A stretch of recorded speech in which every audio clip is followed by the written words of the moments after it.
È un continuo sfilare silenzioso quello dei devoti che nella Basilica del Santo pregano davanti alla reliquia dell'avambraccio di Antonio, posta alla venerazione sull'altare maggiore. Il segno della croce, una richiesta di grazia, uno scatto rubato per la reliquia che dal 1652 ha trovato solenne dimora nella Basilica della Salute a Venezia. Erano tempi di guerra per la Serenissima, che sperava di non perdere l'isola di Creta, l'allora veneziana Candia, assediata dall'impero ottomano. Nel 1651 i veneziani fecero voto ad Antonio perché le ostilità cessassero e l'anno successivo, con una solenne navigazione lungo il Brenta, la reliquia raggiunse Venezia.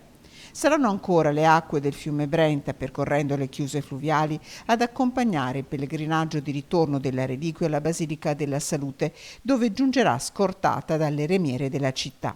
Un viaggio straordinario che sarà trasmesso in diretta su Rete Veneta, emittente del network Media Nord-Est. Domenica 13 giugno, giorno del Santo, vi abbiamo raccontato passo passo il ritorno in Basilica. Domenica 20 giugno la reliquia lascerà Padova con la squadra di giornalisti e tecnici di Media Nord-Est a documentare e vivere in diretta con voi su Rete Veneta questo storico e memorabile momento.